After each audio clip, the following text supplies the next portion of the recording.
Hello guys. तो आज हम आप लोग को इलेक्ट्रिकल मशीन का कुछ इंपॉर्टेंट ऑब्जेक्टिव क्वेश्चन कराने वाले हैं, जो कि जेबी गुप्ता का बुक से लिया गया है। जेबी गुप्ता बुक से लिया गया है। उसमें हम वीवीआई ऑब्जेक्टिव क्वेश्चन कराएंगे, जो है ट्रांसफार्मर से रिलेटेड। तो चलिए क्वेश्चन को स्टार्ट करते हैं। इसमें क्वेश्चन के साथ साथ हम कुछ कॉन्सेप्ट भी देंगे। तो चलिए स्टार्ट करते हैं क्वेश्चन को। क्वेश्चन नंबर फर्स्ट क्या बोल रहा है, ध्यान से देखिएगा। The basic function of a transformer is to change. Transformer का बेसिक फंक्शन क्या होता है, क्या चेंज करता है? तो हम जानते हैं कि ट्रांसफार्मर वोल्टेज और करंट को स्टेप अप और स्टेप डाउन करता है। इसमें ट्रांसफार्मर एक कांस्टेंट पावर डिवाइस है। जो प्राइमरी में पावर होता है वही सेकेंडरी में पावर होता है।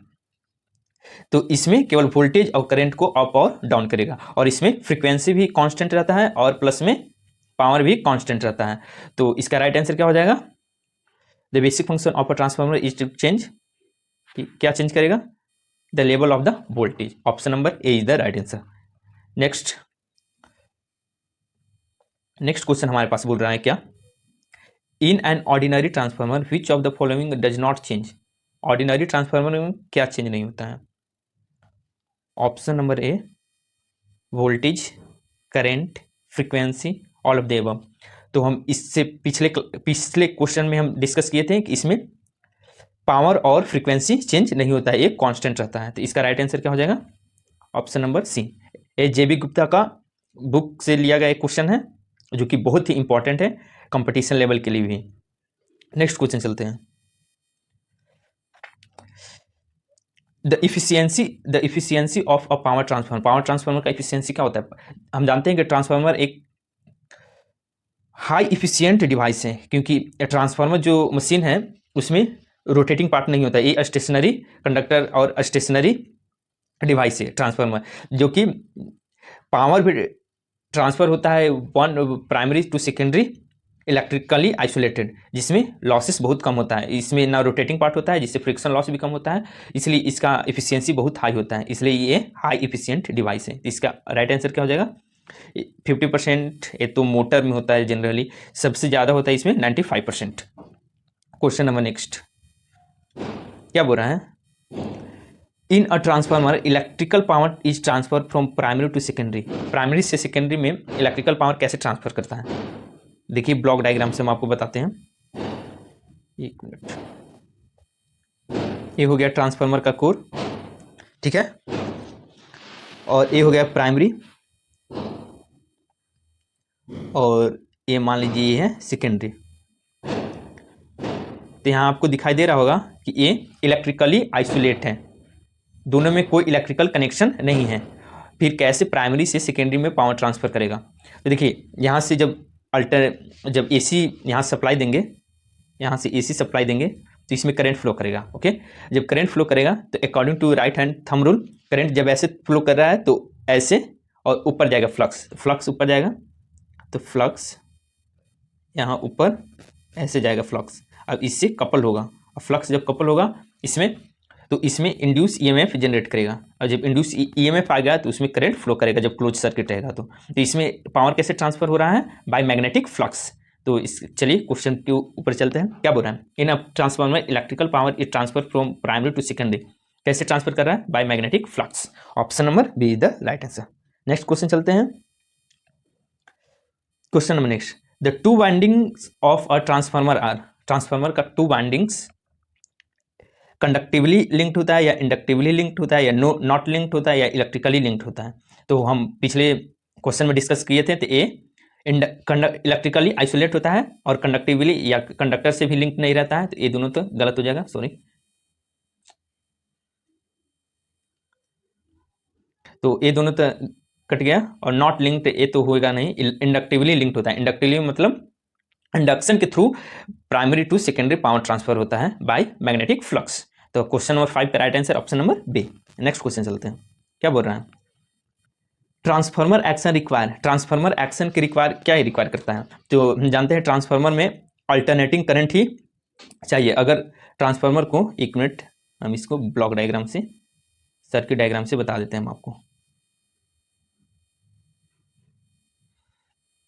ये हो गया सेकेंडरी। देखिए क्या बोल रहा है, ट्रांसफार्मर एक्शन रिक्वायर। यहाँ पे तो हम एसी सप्लाई देंगे, ये प्राइमरी हो गया, ये सेकेंडरी हो गया, यहाँ से करंट फ्लो करेगा। जब करंट फ्लो करेगा तो यहाँ पे अल्टरनेटिंग करंट फ्लो करेगा, तो अल्टरनेटिंग करंट फ्लो करेगा तो फ्लक्स भी इसमें अल्टरनेटिंग ही प्रोड्यूस होगा। तो अल्टरनेटिंग ही प्रोड्यूस होगा, फ्लक्स भी अल्टरनेटिंग ही प्रोड्यूस होगा, जिससे ईएमएफ इसके प्राइमरी वाइंडिंग में ईपी और सेकेंडरी वाइंडिंग में ईएस जनरेट होगा थ्रू मैग्नेटिक फ्लक्स कपलिंग। तो इसमें राइट आंसर क्या हो जाएगा? Option number alternating magnetic flux require करेगा। अगर हम डीसी देंगे, अगर डीसी सप्लाई देंगे तो जो एक कंडक्टर होता है तो इसमें अगर हम डीसी सप्लाई देंगे तो ये शॉर्ट सर्किट की तरह बिहेव करेगा, जिससे अगर इसमें बहुत कम जो वाइंडिंग हम करते हैं उसमें बहुत कम रेजिस्टेंस होता है, तो इसमें करंट क्या हो जाएगा? करंट बहुत हाई हो जाएगा, VDC अपॉन आर। आर का वैल्यू बहुत कम होगा, जिससे करंट बहुत हाई फ्लो करेगा, जिससे प्राइमरी बर्न हो जाएगा या जल जाएगा। तो इसलिए हम डीसी सप्लाई को नहीं प्रीफर करते हैं। तो इसका right answer option number B. Next question चलते हैं। ये क्या बोल रहा है? The flux created by the current flowing through the primary winding induce EMF in. जब प्राइमरी वाइंडिंग में करंट फ्लो करेगा तो इंड्यूस ईएमएफ किस में होगा? प्राइमरी में भी होगा, इंड्यूस ईएमएफ जनरेट करेगा, और सेकेंडरी में भी इंड्यूस ईएमएफ जनरेट करेगा by magnetic field, bye magnetic flux.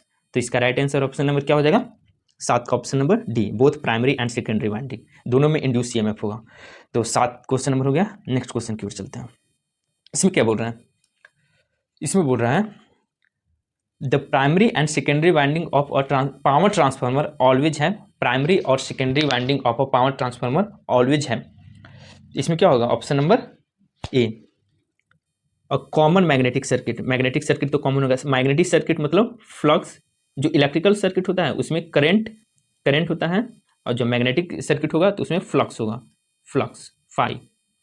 तो फाई तो मैग्नेटिकली कपल्ड तो होता ही है प्राइमरी टू सेकेंडरी, तो इसमें फाई हो जाएगा। तो कॉमन दोनों में मैग्नेटिक सर्किट कॉमन होगा।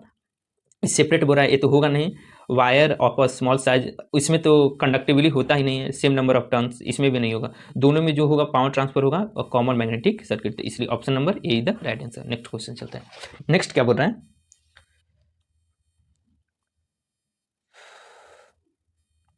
Question number next, the iron core in a transformer provide. Iron core क्या प्रोवाइड करता है? जो आयरन कोर हम लोग लगाते हैं ट्रांसफार्मर में, वो क्या प्रोवाइड करता है? ऑप्शन बोल रहा है लो reluctance, high reluctance, low resistance, high conductivity. तो आयरन कोर प्रोवाइड करने का हम लोग का मकसद ही होता है कि ज़्यादा number of magnetic flux, more number of magnetic field और फ्लक्स उससे कपल्ड हो सेकेंडरी वाइंडिंग से। तो इसलिए हम इसमें रेजिस्टेंस का तो बात नहीं करेंगे, क्योंकि मैग्नेटिक सर्किट में रेजिस्टेंस नहीं आता है, मैग्नेटिक सर्किट में रिलक्टेंस आता है। तो ये जो कोर है इसको हम बनाते हैं हाई परमिएबिलिटी मैग्नेटिक मटेरियल से, ताकि इसमें कम रिलक्टेंस हो, फ्लक्स को कम अपोज करे। तो इसलिए इसका राइट आंसर ऑप्शन नंबर क्या हो जाएगा? ऑप्शन नंबर ए, लो रिलक्टेंस। चलिए नेक्स्ट चलते हैं। क्या बोल रहा है? Question number next, if a rated DC voltage is applied instead of a AC to the primary of a transformer। क्या बोल रहा है? If a rated DC is applied instead of a AC to primary of transformer, जो हम आपको पहले discuss कर चुके हैं। देखिए फिर से डिस्कस करते हैं, अच्छे से बताते हैं इस क्वेश्चन का क्या मतलब है। इसमें जब हम रेटेड डीसी वोल्टेज, मान लीजिए डीसी वोल्टेज 220 वोल्ट दे दिए, 220 वोल्ट डीसी वोल्टेज दे दिए, तो इसमें करंट फ्लो करेगा कब, कितना करेगा? तो ये जो हम वाइंडिंग करते हैं तो हम चाहते हैं कि कम जो वाइंडिंग है वो लो रेजिस्टेंस प्रीफर करे। तो जो वाइंडिंग जो इंडक्टेंस है, जो वाइंडिंग है, तो इसमें कम रेजिस्टेंस होता है, और जब कम रेजिस्टेंस होगा तो करंट का वैल्यू बहुत ज़्यादा होगा। 220 डिवाइडेड बाई यहाँ 0 पॉइंट कुछ आएगा, तो करंट का वैल्यू बहुत ज़्यादा हो जाएगा, बहुत ज़्यादा, जिससे ये जल सकता है। इसलिए ये शॉर्ट सर्किट की तरह बिहेव करेगा, और जब इतना वोल्टेज देंगे तो ये प्राइमरी वाइंडिंग बर्न हो जाएगा। इसका राइट आंसर क्या हो जाएगा? ऑप्शन नंबर 10 का, primary of transformer will burn. तो चलिए आज हम आपको 10 क्वेश्चन कराएं जेबी गुप्ता से। आई होप आप सभी कुछ समझ में आया होगा। तो चलिए सेशन को एंड करते हैं। Thank you.